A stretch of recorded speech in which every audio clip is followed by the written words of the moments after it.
جب میرے اور آپ کے محبوب پیغمبر صلی اللہ علیہ وسلم مکہ سے مدینہ کی طرف ہجرت فرما رہے تھے تو اللہ تبارک و تعالی نے اپنے محبوب پیغمبر صلی اللہ علیہ وسلم کو یہ حکم دیا کہ اے میرے محبوب پیغمبر، جب آپ مدینہ طیبہ میں داخل ہونے لگیں تو مدینہ طیبہ میں داخل ہونے سے پہلے اس دعا کو ایک مرتبہ ضرور پڑھ لیجئے گا۔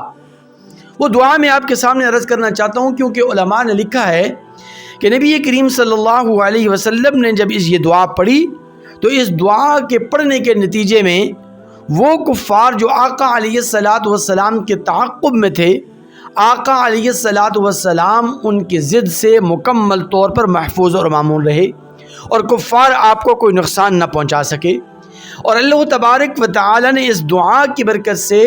نبی کریم صلی اللہ علیہ وسلم کے لیے اور آپ کے جان نثار وفا شعار حضرات صحابہ کرام کے لیے مدینہ طیبہ کو ظاہراً اور باطناً خوشگوار بنا دیا اور ظاہراً اور باطناً ہر قسم کے نقصان سے محفوظ اور معمون فرما دیا، سازگار بنا دیا۔ تو اس لیے ہر ایک مسلمان کو چاہیے کہ ہر ایک مسلمان اپنے جائز مقاصد کے شروع میں اس دعا کو پڑھے تو انشاءاللہ ثم انشاءاللہ ایک مومن صاحب ایمان آدمی اس دعا کی برکت سے وہ ضرور امن میں ہوگا اور اس کا وہ جائز مقصد بھی پورا ہوگا۔ مثال کے طور پر آپ کے گھر کے اندر میاں بیوی کی ناچاقی ہے اور میاں بیوی کے درمیان اختلافات ہیں، یا پھر یہ کہ آپ کے جو گھریلو ملازمین ہیں وہ آپ کی بات نہیں مانتے اور وہ نافرمانی کرتے ہیں، یا پھر یہ کہ آپ کاروبار اور بزنس کر رہے ہیں اور آپ کے جو ملازمین ہیں، جو آپ کے جو ملازم والا طبقہ ہے، تو یہ طبقہ آپ کے ساتھ مخلص نہیں ہے اور آپ کے بزنس میں آپ کے ساتھ مخلصانہ رویہ نہیں رکھ رہا، یا پھر یہ کہ آپ شادی شدہ ہیں اور آپ اپنی بیوی کو،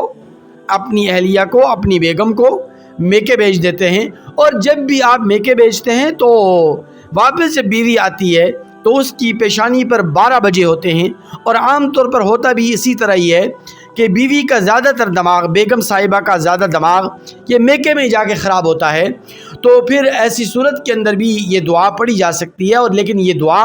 پڑھے گی خاتون ہی، یعنی بیوی بیگم صاحبہ کو پھر آپ ترغیب دیں گے اور ان سے کہیں گے کہ جب آپ میکے سے سسرال آئیں تو سسرال کے گھر میں داخل ہونے سے پہلے اس دعا کو ایک مرتبہ ضرور پڑھیں۔ انشاءاللہ ثم انشاءاللہ اس دعا کی برکت سے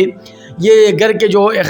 میاں بیوی کے جو اختلافات ہیں یا جو ناچاقیاں ہیں یہ بھی دور ہو جائیں گی، یہ بھی ختم ہو جائیں گی، اور انشاءاللہ العزیز آپ کی بیوی جب میکے سے سسرال آئے گی تو اس کی پیشانی پر 12 نہیں بجے ہوں گے، بلکہ اس کی پیشانی چمکتی دمکتی ہوگی اور وہ خندہ پیشانی کے ساتھ سسرال میں آئے گی اور خندہ پیشانی کے ساتھ انشاءاللہ العزیز وہ وقت بھی گزارے گی۔ دعا بڑی آسان ہے اور انتہائی مختصر ترین دعا ہے، اور یہ دعا 15ویں پارے کی ہے، اور یہ روایت جو میں نے آپ کے سامنے نقل کی ہے یہ روایت جامع ترمذی کے اندر موجود ہے، سیاہ ستہ کی کتاب میں، یعنی سیاہ ستہ کی مشہور و معروف کتاب جامع ترمذی